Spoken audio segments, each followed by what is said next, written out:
Hey friends, welcome to my channel. A channel that's simply dedicated to your SST preparation for class 9 and 10. आज हम लोग discuss करने वाले हैं nationalism in India का जो पार्ट 3 है, उसमें सत्याग्रह पार्ट में आपका एक एक्टिविटी है जिसमें एक सवाल है दोस्तों। सवाल क्या है? What did Gandhi ji mean when he said satyagraha is a active resistance? जी हाँ दोस्तों, ये सवाल है आपकी एक्टिविटी में। ये जो सवाल है फ्रेंड्स, ये बहुत ही सेंसिटिव और सोफिस्टिकेटेड भी है, क्योंकि बेसिकली जो आईएएस के लिए आईपीएस यानी यूपीएससी के प्रिपरेशन लेते हैं उन लोगों को ज़्यादा से ज़्यादा ये पढ़ना पड़ता है, और जो हायर स्टडीज़ करते हैं दोस्तों हिस्ट्री के लोग उन्हें पढ़ना पड़ता है। लेकिन कोई बात नहीं फ्रेंड्स, बोर्ड ने आपको दिया है, ज़रूर इसके पीछे कोई मकसद होगा और मैं इसे बहुत ही आसान शब्दों में आपको समझा रहा हूँ। तो फ्रेंड्स चलिए देखते हैं आखिर गांधी जैसा क्यों कहते हैं कि उनका आंदोलन एक्टिव है, पैसिव नहीं है, और ये स्ट्रांग लोगों के लिए, वीक लोगों के लिए नहीं है। तो चलिए दोस्तों हम समझते हैं कि गांधी जी का आंदोलन, गांधी जी का जो सत्याग्रह था वो पैसिव कौन सेंस में था। Friends according to Gandhi ji, satyagraha passive in the sense it's a non violent and peaceful movement. जी हाँ दोस्तों, गांधी जी का मानना था कि जो सत्याग्रह है वो बहुत ही नॉन वायलेंट तरीके से, अहिंसा तरीके से और पीसफुल होता था, बहुत शांत तरीके से होता था दोस्तों। जो सत्याग्रही होते हैं, जो आंदोलन करते थे, वो एक जगह बैठ के बस चुपचाप अपना आंदोलन चलाते थे, ना ही बल्कि लड़ाई झगड़ा करते थे, किसी को मारते पीटते थे या फिर कहीं पथराव से लेकर आगजनी करते थे। ऐसा कुछ भी नहीं था दोस्तों, बहुत ही नॉन वायलेंट और पीसफुल तरीके से करते थे। तो इस सेंस में गांधी जी कहते हैं कि ये एक पैसिव रेजिस्टेंस है। आई होप ये पार्ट आपको समझ में आ गया कि ये पैसिव क्यों है। अब दोस्तों चलते हैं इसका जो दूसरा पार्ट है, एक्टिव रेजिस्टेंस, इसे गांधी जी क्यों कहते हैं। Friends because it needs lots of soul force activity. जी हाँ दोस्तों, इसमें जो आत्मशक्ति होता है, जो सोल फोर्स होता है, वो एक्टिवली इन्वॉल्व होता है। साथ साथ क्या है फ्रेंड्स, इट रिक्वायर्स एक्टिविटी, मेरा मतलब active involvement of great human virtues like compassion, forgiveness, tolerance, honesty, sacrifice etcetera. जी हाँ दोस्तों, इसमें जो ग्रेट ह्यूमन पोटेंशियलिटीज होता है दोस्तों, हम इंसान के जो अच्छे गुण होते हैं, जो वर्च्यूज होता है, वो जैसे कि कंपेशन हो या फिर फॉरगिवनेस हो, पेशेंस हो, टॉलरेंस हो और साथ साथ ऑनेस्टी, ये सब बहुत ही एक्टिवली इन्वॉल्व होता है। कहाँ? सत्याग्रह में, वरना ये आंदोलन सफल नहीं हो सकता, इसमें विक्ट्री हासिल नहीं कर सकते।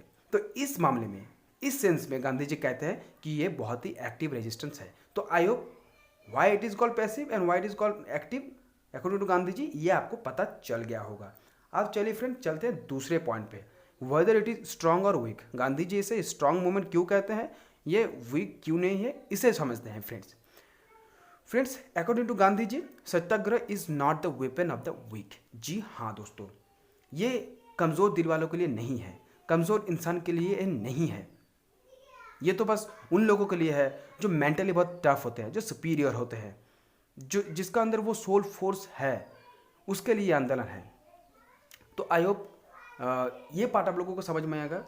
अब एक कहानी के ज़रिए मैं आपको ये पूरा का फंडा समझाऊंगा कि स्ट्रॉन्ग लोगों के लिए है या फिर वीक लोगों के लिए है। बहुत मज़ेदार कहानी है, थोड़ा गौर फरमाइएगा यहाँ पर फ्रेंड्स।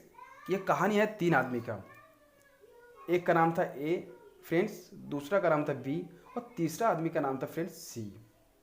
ये जो ए था ना फ्रेंड्स, ये बहुत ही गुस्सेल टाइप का आदमी था, ये विलेन टाइप का आदमी था, ये हमेशा लोगों को मारता रहता था। अब इसने एक दिन क्या किया, बी को मारा, तो बी को गुस्सा आया, बी ने फिर ए को मारा। जी हाँ दोस्तों, अमूमन ऐसा ही होता है, किसी के गुस्से के बदले में हम गुस्सा ही करते हैं। अब इन दोनों के हाथापाई में क्या हुआ, दोनों ही बहुत इंजर्ड हो गए दोस्तों।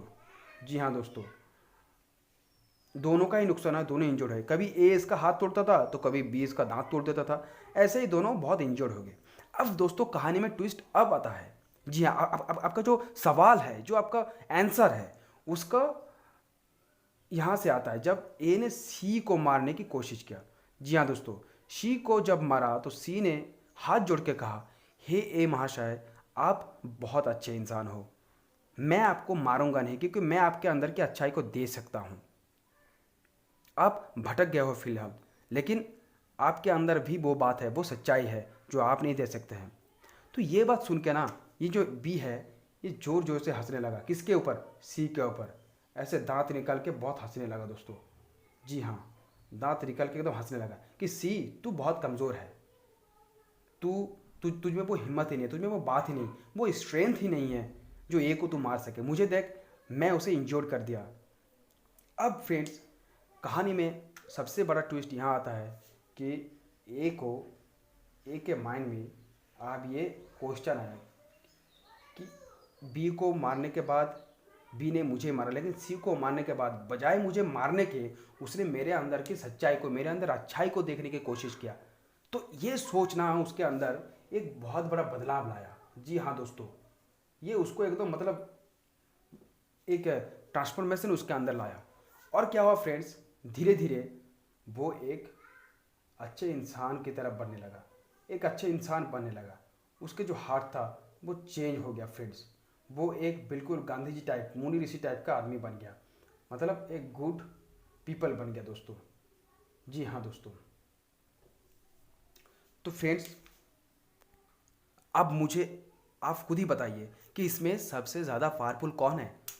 बी जो गुस्से के बदले गुस्सा दिखाया और दोनों ही इंजोर्ड हो गया, या फिर सी जिसने गुस्से के बदले में पेशेंस दिखाया, फॉरगिवनेस जो है उसे दिखाया, सेक्रीफाइस दिखाया और साथ साथ टॉलरेंस दिखाया, और अंत में जाके ये जो ए है, जो हमारे विलन है, इसको पूरा ट्रांसफॉर्म कर दिया और एक अच्छा इंसान बनाया। जी हाँ दोस्तों, बहुत आसान है, सी ही सबसे ज़्यादा स्ट्रांग है, क्योंकि उसके पास पेशेंस है दोस्तों, फॉरगिवनेस है, उसके पास सेक्रीफाइस भी है, उसके पास ऑनेस्टी है, टॉलरेंस है, जो एक अच्छे इंसान के अंदर होना चाहिए।